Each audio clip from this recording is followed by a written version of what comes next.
Firstly, it enables the Attorney General to create a 2S LGBTQI+ community safety zone to prohibit within 100 meters of the property any homophobic, transphobic act of intimidation, threat, offensive threats, offensive remarks, protest, disturbance, and distribution of hate propaganda within the meaning of the criminal code.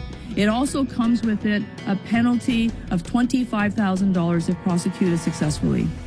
Telegram has been described as the app of choice for extremists. And Mr. Speaker, if you can believe it, if the House can believe it, as we were paying tribute to Sir David on Monday, Telegram users could access videos of murders and violent threats against politicians, the LGBT community, women and Jews, as we were paying our respects.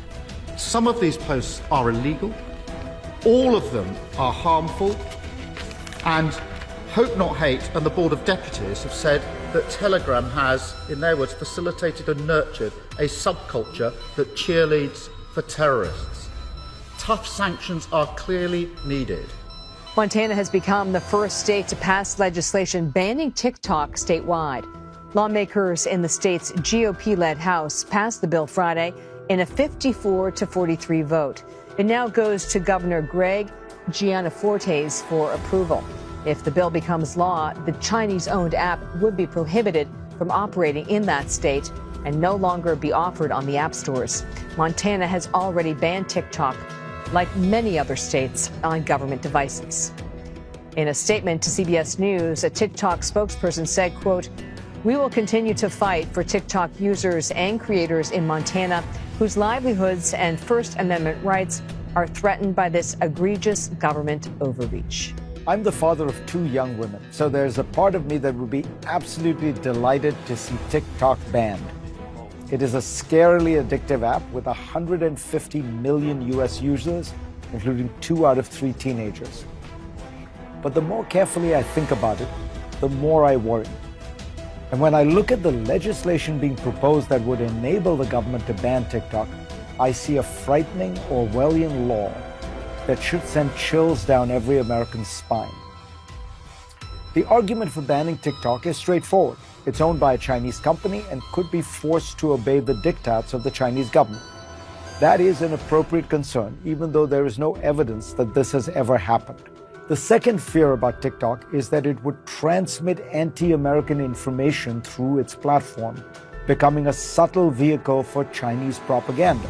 So how would we feel if we learned that a Chinese media company has started a cable news channel that broadcasts sometimes anti-American messages? That is already legal. The United States hasn't banned China's CCTV, or for that matter, Qatar's Al Jazeera, both government-owned media platforms. If we ban TikTok, will we also ban Chinese media companies from distributing pamphlets or books in the United States? Will we ban all Chinese video game companies, which are giants in the industry? The premise of an open society is that people should be free to consume what information they want, and that we are stronger for it.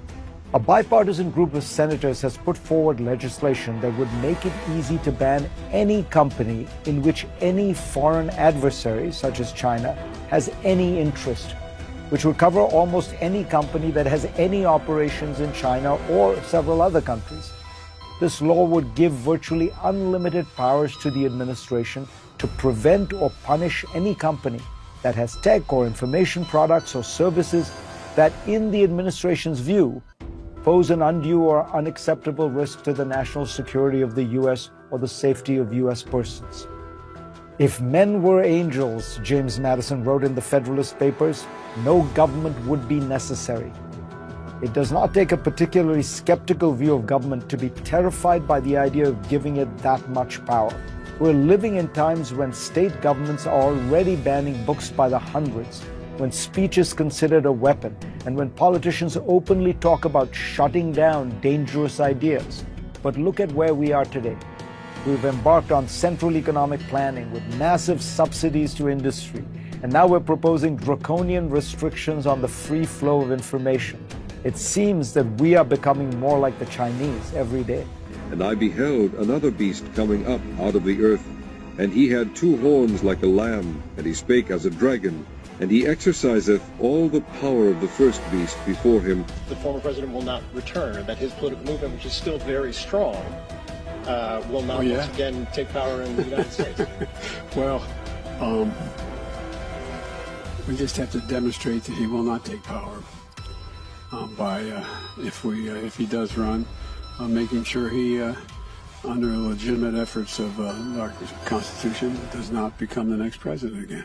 Our country, the United States of America, shall repudiate every principle of its Constitution as a Protestant and Republican government, and shall make provision for the propagation of papal falsehoods and delusions. Then we may know that the time has come for the marvelous working of Satan, and that the end is near. This gospel of the kingdom shall be preached in all the world for a witness unto all nations, and then shall the end come.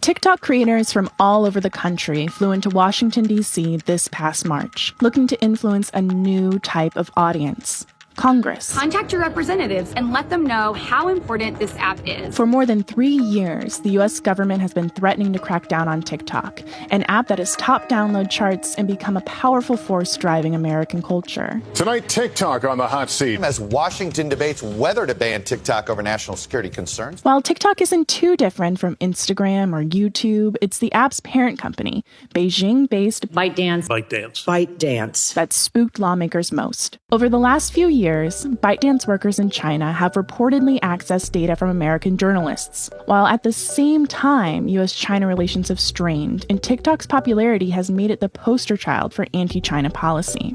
But with millions of Americans using the app for entertainment and also to support their businesses, a nationwide ban could have devastating consequences. So despite this mounting pressure, some Republicans and Democrats are calling on their colleagues to consider what a ban could mean for free speech on the internet. We're here in D.C. to see if Congress is really headed in the direction of a total ban. Is the clock ticking on TikTok? This is your status update.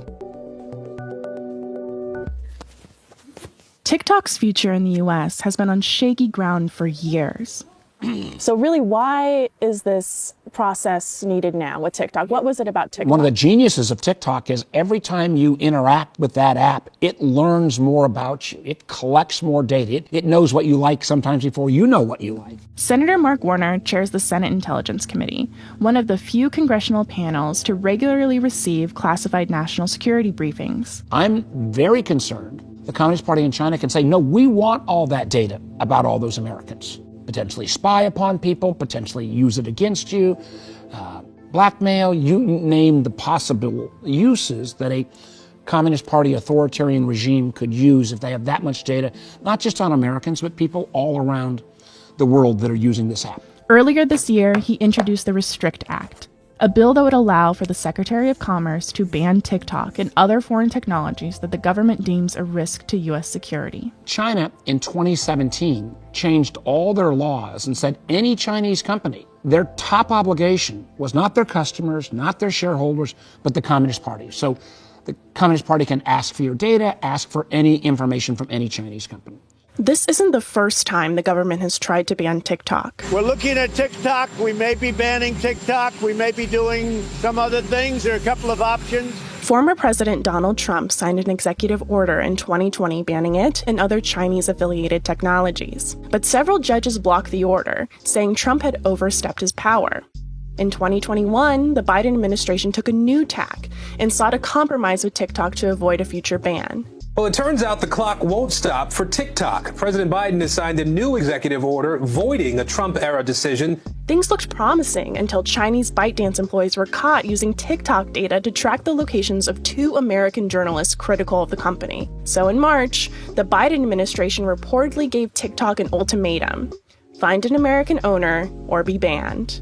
And Warner introduced his Restrict Act, which would give the government oversight on tech from 6 adversarial countries, including Russia and China. So we said, let's have a bill that will give the Secretary of Commerce a series of new tools, powers, to say if there is a foreign technology that creates a national security issue from those 6 countries I mentioned, the Secretary of Commerce could go from anything from limiting that application or requiring divestiture away from, say, a Chinese company, all the way up to and including banning. More than 24 senators have signed on in support of the bill. Even the White House is behind it, arguing that it's the best legislative solution. But it's not the only bill TikTok has to worry about.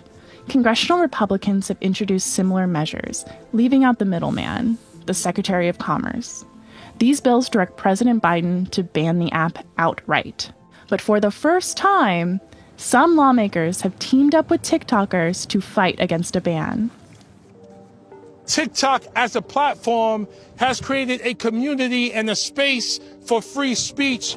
It's also a place where 5 million small businesses are selling their products and services and making a living. The day before TikTok's CEO, Shou Zi was set to appear before the House Energy and Commerce Committee, 3 Democrats joined nearly 24 TikTok creators outside of the U.S. Capitol for a rally.